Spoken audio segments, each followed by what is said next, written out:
Getting older can sometimes suck, and getting older in the age of social media definitely sucks. If you're tired of people telling you to age gracefully, then you're in the right place. This is all about living your best life at any age. First rule, don't call me ma'am.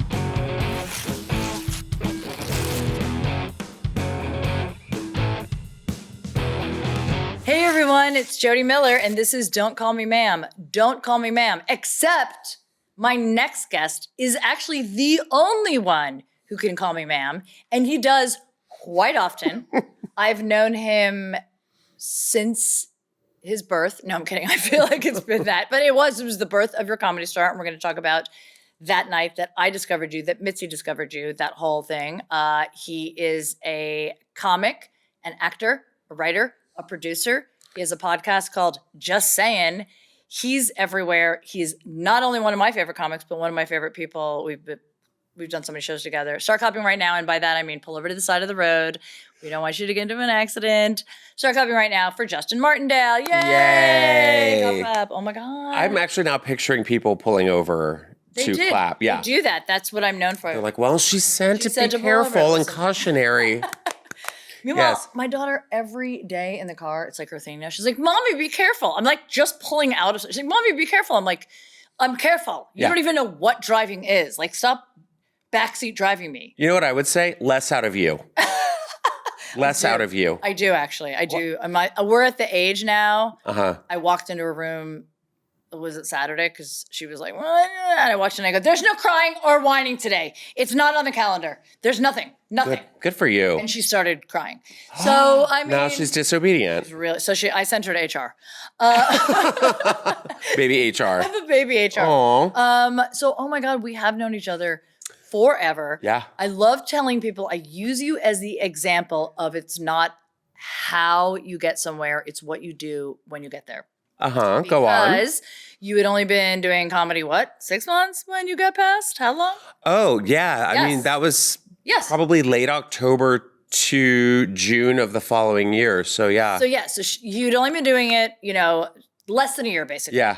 And I had been past right before you, and you were doing a show in the main room that was not like a Comedy Store show. It was like a farmed out show, meaning it was a booked show from another booker. Mm-hmm. And was it Vargas' show? I'm not even sure. No, it was Kathy Lewis and Tammy Jo Deeren. That's right. Okay. Yeah. So you were up there crushing. You had a whole bunch of your friends.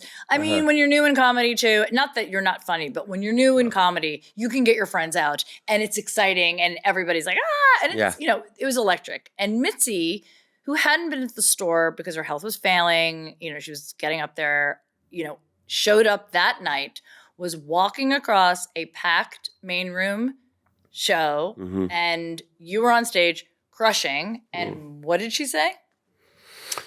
She turned and she said too. Well, she grabbed Tommy, who was the talent coordinator. Yeah, mm-hmm. But I had done my set and went, okay, cool, and went down and sat in the audience like a crazy person. Because you just started doing comedy. We don't know. Yeah, with my friends. I was like, well, I'm going to watch the rest of the show in the audience. And that's when Tammy Jo came over and was like, get up. And I'm like, I'm watching the show. And she's like, get up right now. Like, Mitzi just passed you. And I was like, I had no idea what that meant. I was like, okay. And she's like, Justin, get the hell up. And I got up. And that's when I went to Tommy. I didn't even see Mitzi that night. Right, yeah. So she had said, Pass him. And I guess apparently Tommy was like, oh, you want me to give him development spots up in the belly room? Yeah. And she was like, no, he's got it. He's ready. Which I was not ready at all. And I went and talked to Tommy, and he's like, very Zoltar machine, where he's like, what has just happened has not happened in years, and I'm like, okay, cool.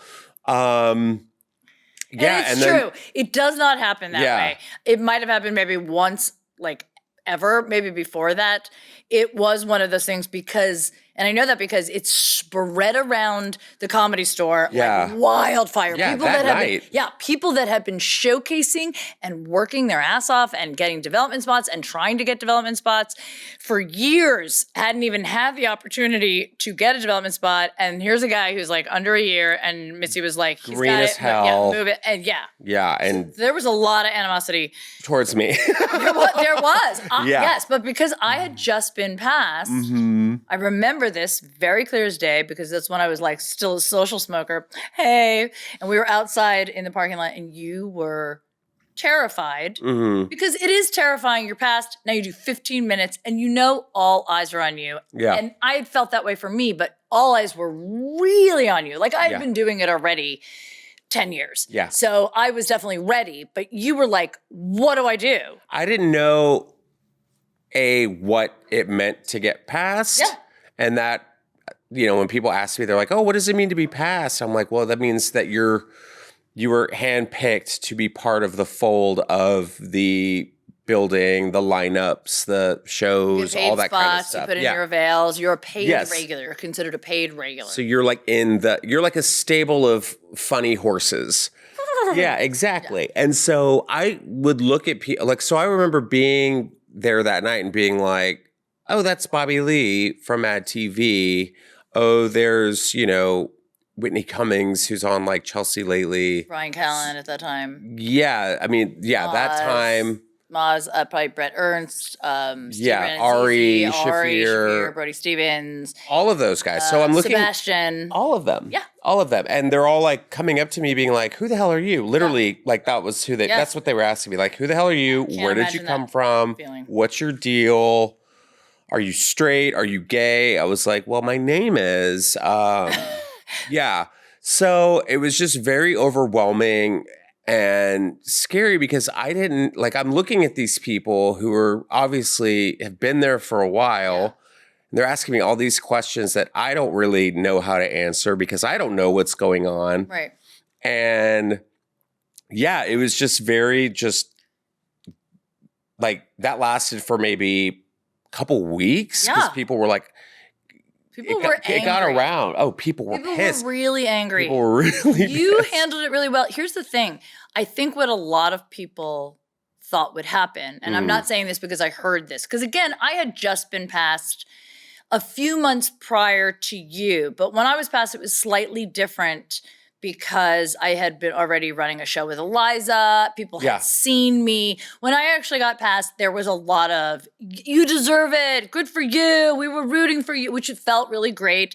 I also, at that time, was not even, when Tommy first asked me to showcase, I wasn't even on my radar either. It's like, I want you to showcase for Mitzi. I'm like, what the fuck does that mean? He's like, then you be a regular. I'm like, what the fuck does that mean? Like, I'm already running a show here. I didn't get it either. So I think it served me because I went into that showcase, which you do 4 minutes in the beginning of a lineup, and I just did my best 4 minutes. And then I just was like, whatever. I still didn't understand what it really meant and the importance of being passed and how significant it was in the comedy community. So, but then it happened and everybody was like, yeah, good for you. I still felt that very first, it was a Wednesday, I'll never forget it.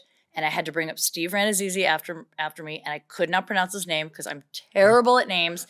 And I felt everyone's eyes in the back of the OR, which is the toughest room.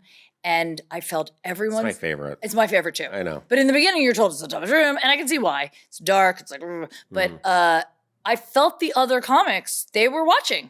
They had never really seen me that much. They were watching, and you felt their judginess. And then I did great. And I opened the show, and then I had to introduce Steve. And what came out of my mouth was, this next comic is really, really, you just tag team, so you bring up the next comic. So he's really good. He's on a lot of television shows. Keep it going for Steve. Zoo! You did not. I sure did. That sound? That sound. Because I thought if I went, woo! And I turned it into a clap, you wouldn't hear that I said, Steve, where is you? And he came up, and I just said, I'm so sorry. And then I walked off and I waited. I waited for him to get off stage and I begged forgiveness. He was like, I don't give a shit. I was like, I can't pronounce your name. Like, can you change it? Yeah. But I remember people just buzzing. And I remember thinking to myself, because a lot of comics, they were waiting, they were expecting it, that you would have just been like, fuck this. Yeah. I'm not going to call in my avails then. I just will just disappear into the ether. But you didn't. And that is like, God damn it, that's fucking ballsy and impressive. And yes. Yeah, I was like, nope, I'm here now. Sorry. This is my job. Because I even asked them, they were just like, you put in your avails. And that's what's really funny is that This is my job. That's what I said. Because Tommy was like, okay, you call in your avails every week. And I was like, my avails? Like there were so many questions. We're used to and he was like, yeah, like when you can perform. And I was like, oh, this is my job now? Oh, like I remember saying that. Yeah. Oh my God, you said like, that. oh, this is my job now? And they were like, yeah. I was like, oh, because it was just kind of like a fun, like monthly hobby. Like, because that's what I was doing from like October to that June was just like a monthly show somewhere in LA. And I'm sure some comics right now were like, fuck these two. They didn't even want it. The truth is that again. No, you just didn't know. I wasn't wanting it. That's that's why I got it. Yes. The same thing with me. I was in comedy for 10 years and definitely moving it forward. But I didn't have the aspirations of these are the things I have to do. So I almost think that benefited both of us because we weren't putting so much pressure on it and it came to us very easily. Now, again, I'm going back to an earlier statement I said, it doesn't matter how you get somewhere. It's what you do when you get there. And both of us made a decision, wow, this is a really great opportunity that a lot of people would kill to have. I am going to make the most out of it. And I did become a far better comic because of it, because of the shitty sets, the great sets, all of that. You know what I mean? And wait, what was your do you remember that first 15-minute set? Do you remember that? I mean, because you're like, I wasn't ready. Did you have 15 minutes? No. I remember you saying that you were freaking out in the parking lot to me. Youth. Yeah, because I mean I remember the set that I did was 6 minutes, and then it was like, now you need 15. And I was like, I remember the stuff that I did, right? But I don't remember what was after those 6 minutes. I remember I had to bring up Argus. Okay. And I didn't know who the hell Argus was. I brought him up a lot. So that was my stand over and I was like, because I was just like, da-da-da-da. And then I brought him up, and then he got mad at me because I botched it to hell. And I was like, I'm sorry, I don't know you. And that's when every time I was up, I learned something new. Yeah. I remember, I mean, and like you said, it's like those, those down days, the getting everybody's credits and crap, all together. I remember there was Tom Dreesen who gives you a printed out card. Yeah, there was a comic who came up to me and was like, "You really need to like learn my credits," and I was like, "Oh, I remember hearing that too." And I was like, "Oh my god, yeah." I was like, "Okay, so even if I don't know a person very well, just take that minute to be like." You know how many times, still to this day, especially with newer comics coming, I'm like, let me figure it out. And by the way, there are some comics that don't care. You'll ask them. And I'm one of those comics. And so many people show that respect of like, what do you want me to say about you? I'm like, whatever you want. You know? I've been on Chelsea lately. Right. Never been on it. But you know him. Party. Yeah. People assume that I was on. Oh, I was going to be on it. And then we're going to talk about all of our fun misadventures in stand-up. But I mean, so looking back, because I'm trying to think of that was, your earlier sets, but let's think about like your first set. So I remember being in New York starting. What is one of your, all of mine right now, I'm like, ugh, cringe, but I have one in particular. What is your most cringe-worthy, like, early joke? Do you remember any of your early material? Give me, like, one of your best cringe. I have so many. Let me tell you mine. Well, tell me yours. Think about yours. Okay. So I used to, this is crazy. Oh God. I'm from New York, and this was at Labatt Bar, Midtown, I think that's in New York. I can't remember now. Anyway, it was full room, maybe my third show ever. And I had just gotten back from Aruba with my mom, and I did this joke. I basically told the audience to laugh for me. I go, guys, I just got back from a cruise, and don't you hate it when you get like sunburn on like your private parts, and like my boobs were really itchy, so now I have to just wave like this and wave like that. And then I was like watching these showgirls do it, and they were doing it, and then every time they wanted people to applaud, they would just put their hands up, and then I would just put my hands up like the showgirls and I would stomp my feet. And then I'd be like, that means applause. Like I told the audience to applause. And then I did it as a callback over and over and over again. Applause. And they did. Show pony. I was a show pony. The thing about me, looking back, even I found an old VHS about it. Here's the thing that I think worked for my benefit, because at that time, I was, in my mind, crushing. Of course. I was crushing, and I was having good sets. This is what I had that you have when they say they've got it. I was so likable and comfortable on stage, and I sold whatever I was saying. There was something about me that people, like, it wasn't a funny joke, but they laughed. There was something about it, which is why someone told me to do comedy to begin with. Mm-hmm. So it didn't matter that some of those jokes were just god awful. Yeah. It's just I had that, like, you're gonna like me. Whether you like the jokes or not, you're gonna like me. I feel like that's how I was, because I wasn't ever really. Come on, what was your opening joke? One of your in the early years. I don't even know. I can't. I'm really trying to figure it out. Like, I know a lot of my early stuff, and I wish there was like a tape of me somewhere from like long ago. Because I you know what? I feel like one of my earliest jokes was going on a hike. I actually think it was that night too. I said I was on a hike and a snake went across the path, and my friend freaked out. She was like, do something. And I was like, I don't know what am I supposed to do? So I did the only thing I knew how to do. I started shimmying. And I was like, not like a normal shimmy, like an angry Pat Benatar, Love is a Battlefield shimmy. And I say something like, do you remember the one where she's about to get, like, I think I said, like, raped before we, yeah. I was like at the club, and she was like, not today. And I just like really like committed to the, like, where she's just in the, you know what I'm talking about in that video, Bring Love is Battlefield? Joke and she's back. in that big tutu, and she's Yes. like, and the guy's like, whoa, that's a lot of shimmying. And he like leaves, and all the women are like, we did it. And I did that joke, and it wasn't even a joke. It was just a story, but I just like made it into this like performance piece. Yeah. And that's kind of like has always kind of been my style. Yes, that is your style. It's like telling a story and then being like, here's my reaction, here's my take on it, or creating this image in your head of like, oh yeah, I can totally picture that. So that's the one. And I think bring that joke back. Bring it back. And I think I said something along the lines of like, if you fag out, it can't see us.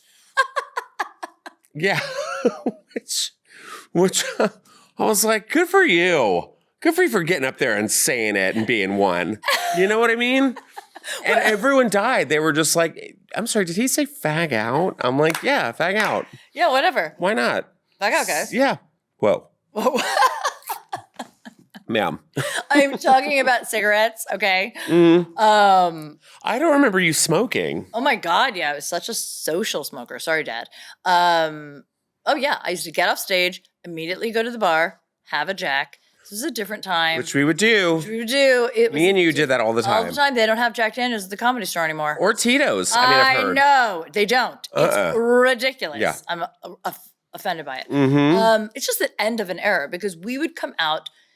If I went up first, then I would see you. If you went up first, then I would see. Everybody would be at the bar. There was definitely that. It was a vibe, and everybody hung out. And this was definitely pre-pandemic. Yeah. And the pandemic changed everything, and then everything changed just the way it does, because that's what happens. But I mean, that was where we all hung out and drank until very late at night. There was a shooting there. Remember? I was there that night. I was not, but Yeah. I was like, I was supposed to head that way. We were coming from downtown, and we were going to go to the Comedy Store, because that's where you go. And we didn't, and then we heard about it. I was always the representative for like violence. Like anytime if there was a shooting, the news would be like, I would be on the news, like representing the store. Okay. I'd be like, yes, Justin Martindale here.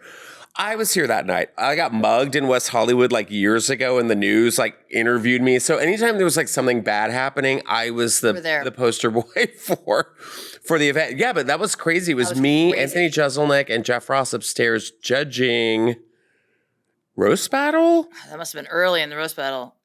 and we heard the shots, and like someone came up. It was very scary because very scary. Someone went up where the from the parking lot up to the belly room and was tugging on the handle, and we were like, that's weird. Yeah. Mm-hmm. And then I'm trying to remember, I think it was like Lucas Hurl came in, and he was like, hey guys, just to let you all know, we're just going to keep everyone in here for a minute. And without a beat, Jeff Ross was like, why, was somebody shot?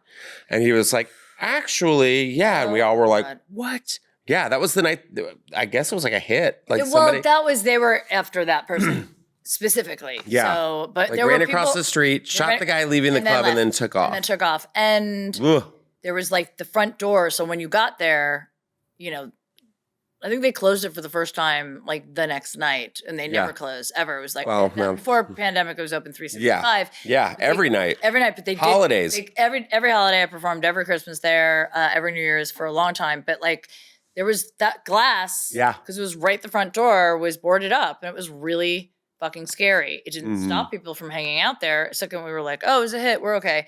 But it was really, really scary. That happened. And that you were there. But like, what fun times other than the shooting? Right. I actually, when Joan Rivers died, I was doing the C Word, which was the longest running female produced show at the Comedy Store, started by me and Eliza. But it continued on, and Joan Rivers had died. I was producing that show upstairs, packed, whatever, and NBC, one of the news outlets, came to the Comedy Store and were interviewing people, specifically female comics, because she's such an influence.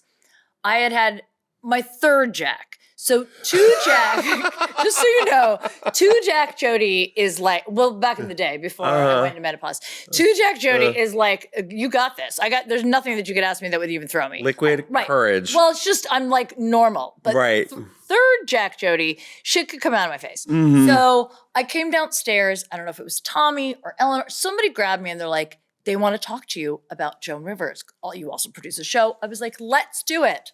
So I'm on the street, and now I have to find this clip too. And I was like, she was an inspiration. She was a trailblazer. She, you know, she set the tone for a million. I said something that was actually perfect for that. And then I said, oh no. Yeah.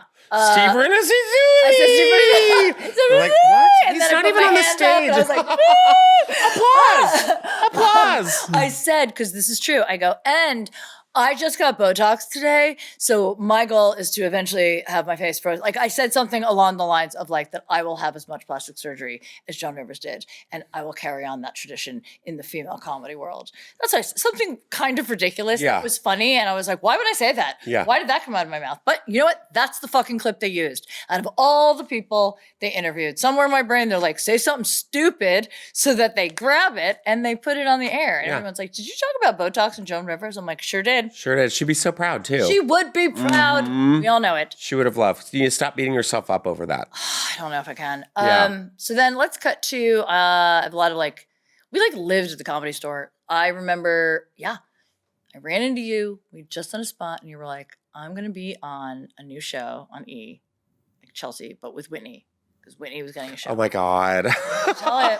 You have to tell it because these are all about Ma'am. I mean, just give the abridged version. I mean, because here's the thing. We've been in this industry a really long time and we've had a lot of ups and downs. And the moral of the story is you got to keep going and you got to let go of that shit that we hold on to. Like, that's why this didn't happen. I mean, I fucking hold on to the America's Got Talent. Which, by the way, one of the main reasons I will never do that show. Oh, AGT? Yeah. A lot of people. And you know. Have you talked about it on this show? Yeah. Everybody knows. And I think, I don't know if I talked about it on this show, but what really was hard is that after the whole like, she's cut for no reason. We're not giving you any reason. We're lying about it. 4 yeses, standing ovation. Eliza was there in the front. I mean, it was like amazing. People were up my manager's ass. It was like we were getting primed to be the winner. Oh, and you were so excited. And we were so excited for you. And then when they cut me without warning, I didn't think my episode was going to air. And then it did. And then it was the pain just the all over first again. one, right? Just the first. So people think I went to the semifinals or the finals. People don't know. I mean, they do, but that's how impactful that one audition was because it's gone viral so many times. And people list me as like, semifinalist Jodi Miller, wow's the judges. I'm like, never happened. Only one round. Never happened. And what's crazy is that 2 years later, I think it was Monty Franklin he didn't end up auditioning because of conflict issues, but he's Australian. Because he's Australian. They were like, go on, Australia's Got Talent. What are you doing here? Same, AGT. See, exactly. It's right. Oh my God, like what's happening? And Austria's Got Talent. Whatever. Yeah, exactly. So he's like, I just want you to know, because he was at that show. He came down, he walked over, he came and watched me perform live. It's like, I just want you to know, because he was making it to the final rounds before they were going to do, that first round of AGT. He's like, they are sending all of the comics, just so you know, your audition video and saying, if you want to get 4 yeses from the judges, this is what you need to do.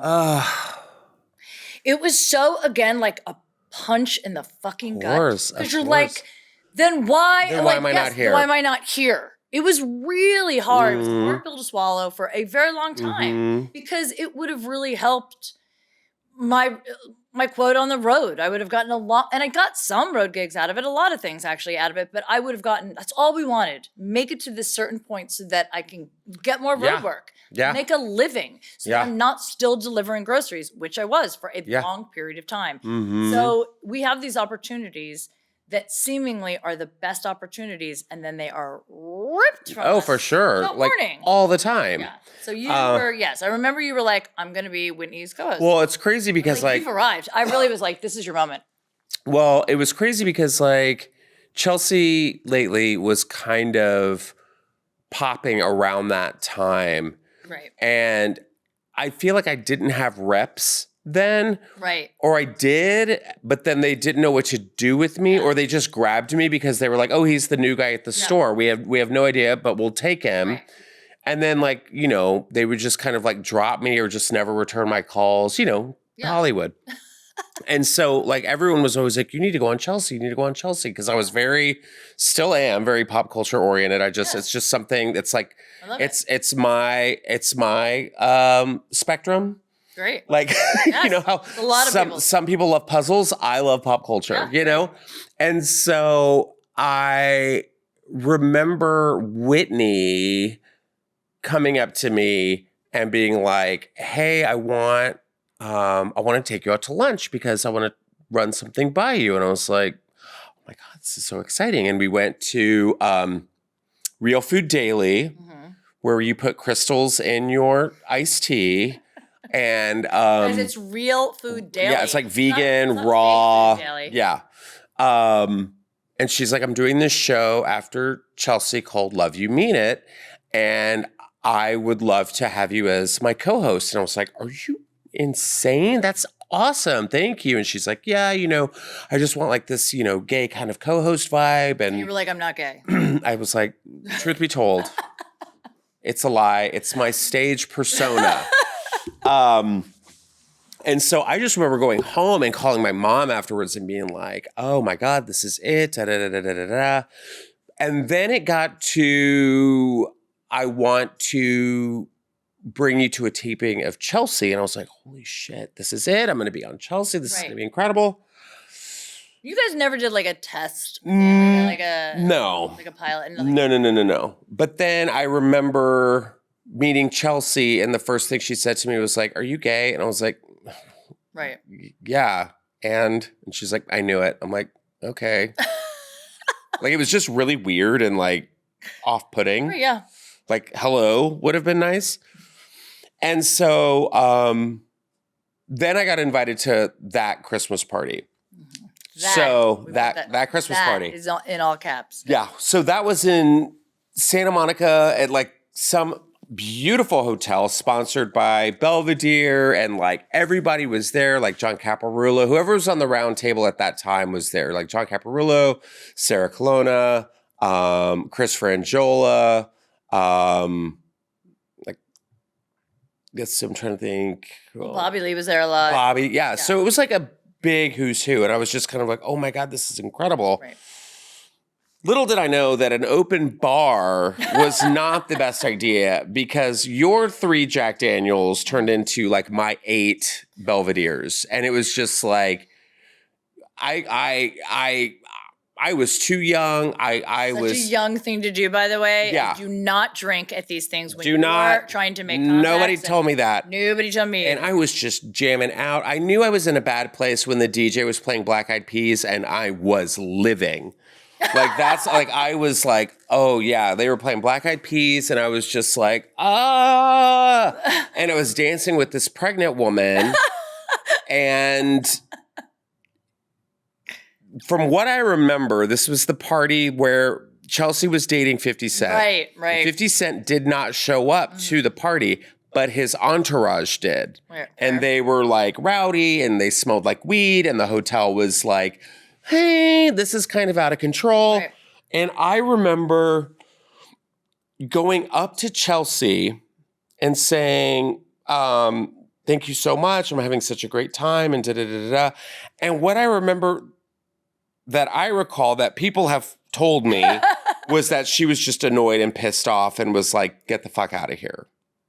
Because I was just that drunk, annoying person. Right. And she was like, go home. So I literally woke up the next day in my bed, like Snow White, like literally woke up and was like, what a great evening. Don't remember how I got home. And I text Whitney and I'm like, oh my God, that was so much fun last night. Thank you so much. And she just texts back, oof. And I was like, oof, what do you mean? So I called her and I'm like, what's going on? And she was like, Justin, you were like sent home. And I'm like, mortified. So I just remember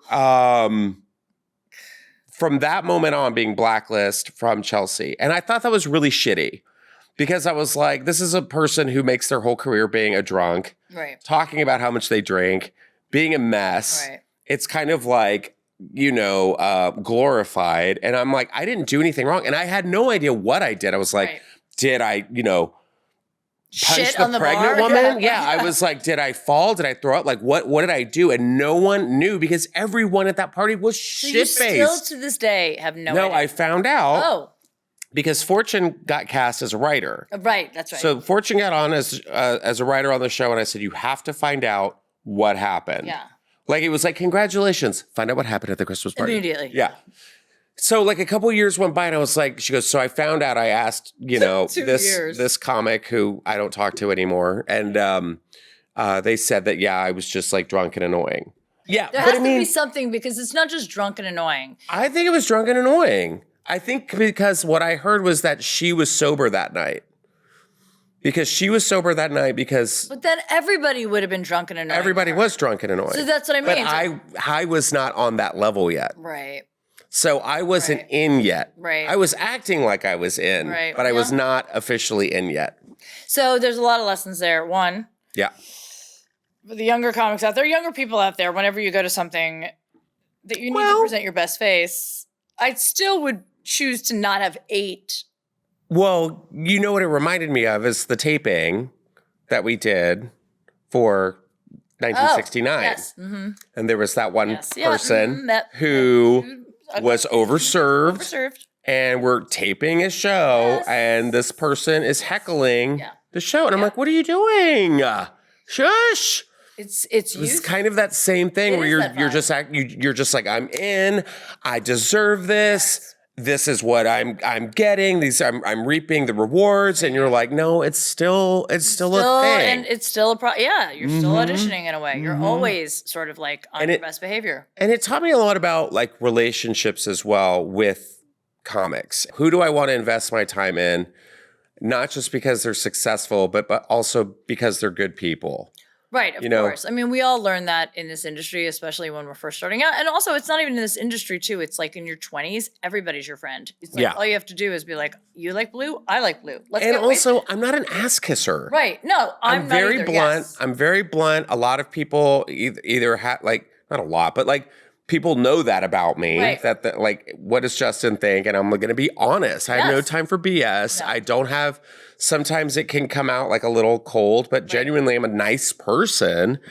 100%. And look, we've all been in the position where we're like, I want something to work. And I mean, I've had to like let people down with certain things. I mean, everything could have been handled better, differently. I feel like that from my experience too. And then I just like forgive because I'm like, moving on. You can't hold on to like, and not that you have by any means. And I definitely held on to AGT way too long. But but I let it go, you know what I mean, when I was like moving up and on to other projects. But I've had people who have, within these past couple of years, just straight up use me, chew me up, and spit me out because, like, I just found out how they run things. And I was just kind of like, oh, no, I don't want to, no. I don't want to be a part of this. Right.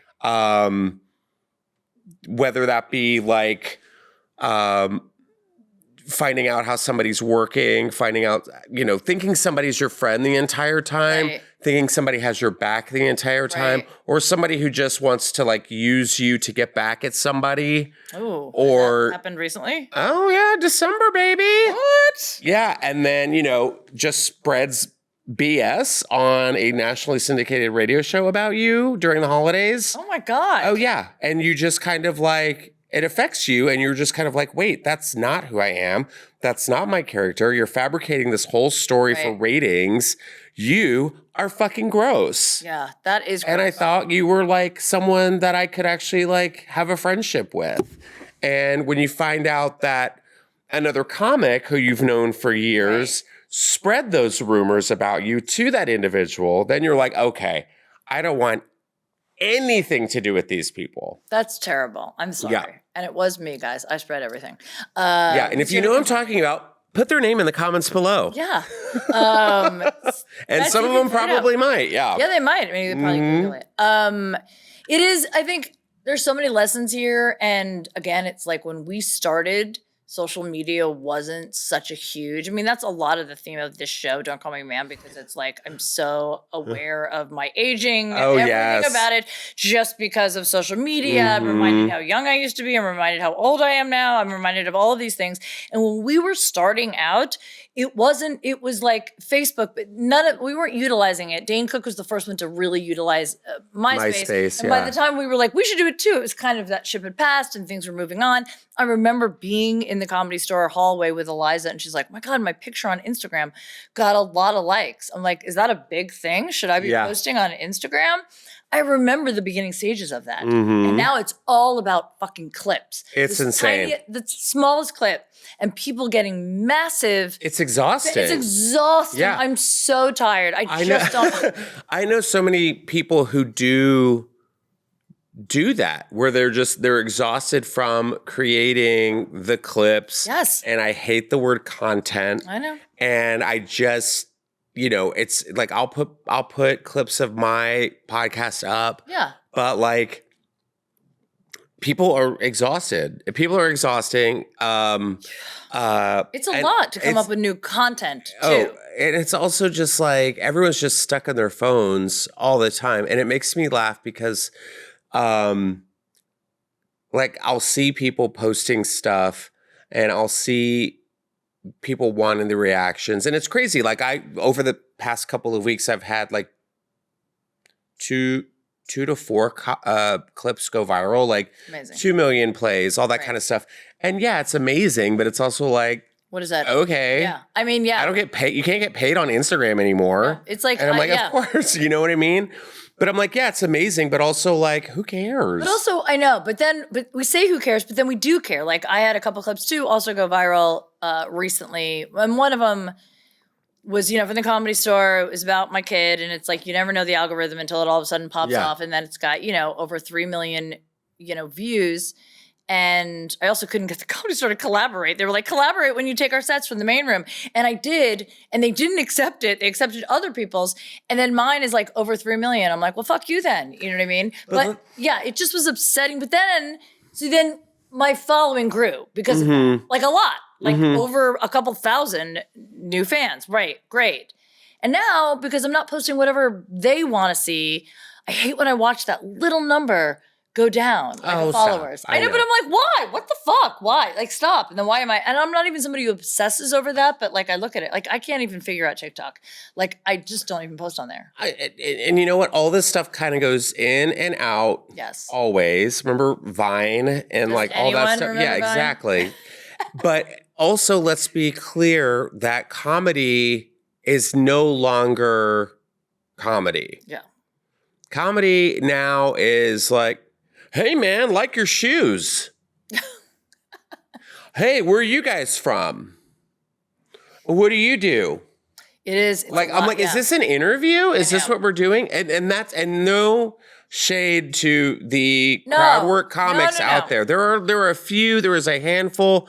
There's Rick Ingram, Steph Tolev, Jessica Curson. There are people who can master 100%. It. Yes. But Brody Stevens was another one. Yes. It's gotten very, very lazy. Well, very lazy. Some people will I argue, wish I was gay. I wish I was too. Well, you're gay. If you say that, you're gay. You're gay. Yeah. Then you're probably gay. Yeah. Because I was talking to, I had Zoe Freeman on this podcast, and we were talking about like people that put up their crowd work clips on social media. And she's like, well, I think they might be doing it not to burn their material. I go, that's not a thing anymore. Not a thing anymore. I will put up a clip that I will easily do on a special, at a show.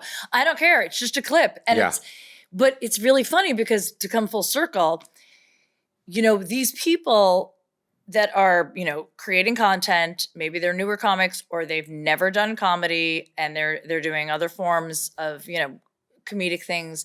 They're getting a lot of followings and a lot of followers, a big following. Then they're getting asked to headline shows and they don't have the material because they're not. So it's kind of facts. That is facts. Yes. So it's kind of like what, again, great. I actually was coaching somebody who I do think has talent, and she had a lot of TikTok videos. Meredith Lynch, check her out. She's great. I love her. She had a couple TikTok videos that really went viral, and she's very funny, a lot of pop culture stuff. And she saw the opportunity there. So she started doing comedy, and I coached with her for many, many times, and she's definitely got something, but she knows that she has got to put the work in to do it. So again, it doesn't matter how you get there. It's what you do when you get there. You're given this opportunity because you've made these videos. Now, what are you going to do? Because you could be, the Hawk Tuohy girl and create Bitcoin and then disappear. But like, it was, I was a little bit on a tear when she was like getting her own podcast. I was like, are you fucking kidding? Or no, the girl who did the Trump impression, or didn't she do like the Trump lip syncing or whatever? And I was like, that's what? At least she's lip syncing. But this girl is like simulating spitting on a dick, which I have done in real life, people. Congratulations. So, thank you. But like, are you kidding me? And everyone is like, they called her like the next Dolly Parton. They called her the next Dolly Parton. I'm like, she is putting saliva on a penis. Like, how does Dolly fit into that equation? Well, I mean, come on. Yeah. We've all seen her hair. I don't know.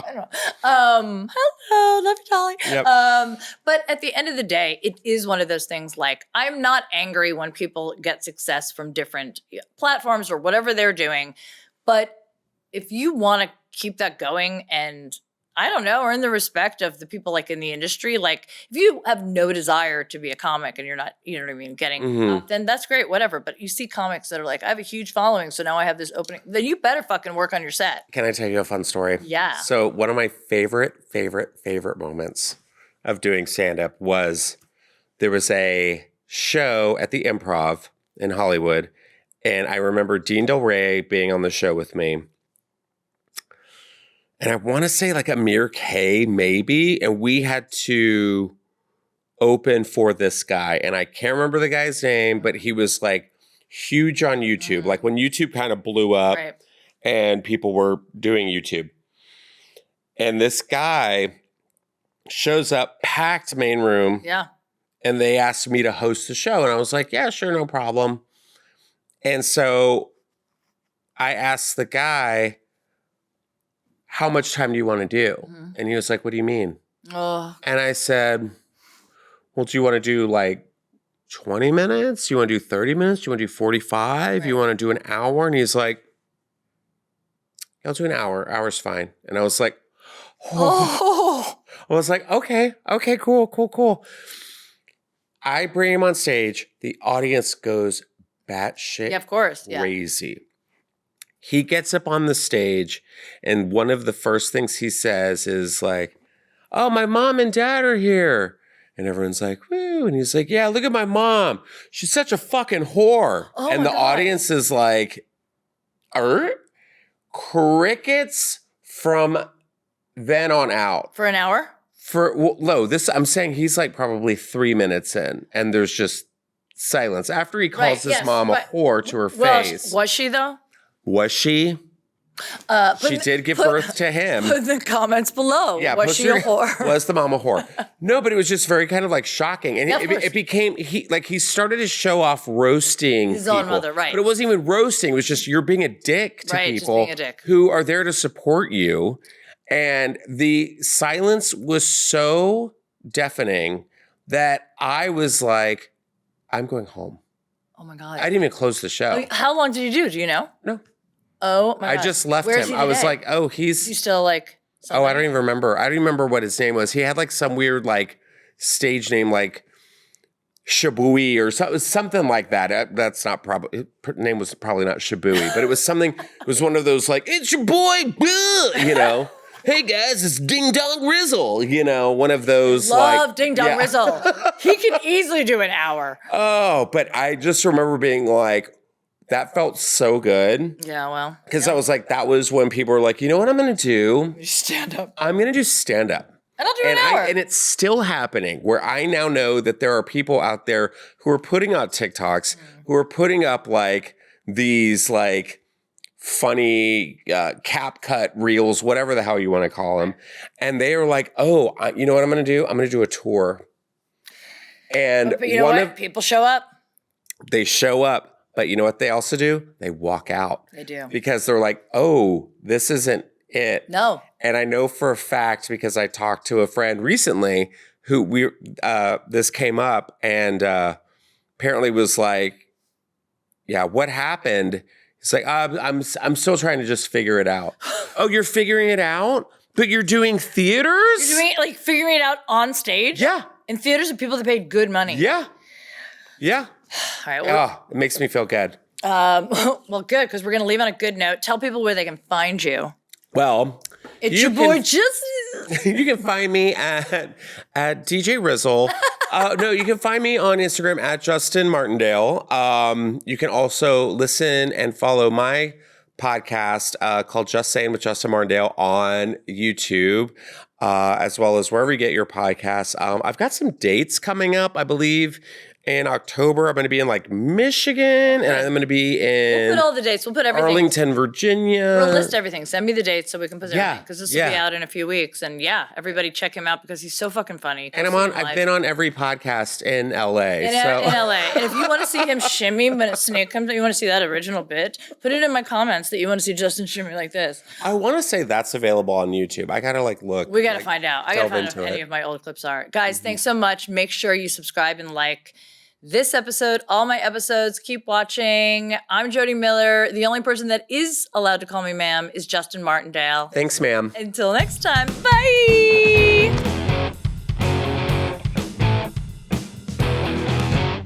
Thanks for tuning in to Don't Call Me Ma'am. Don't forget to subscribe and like so you never miss an episode. See you next time.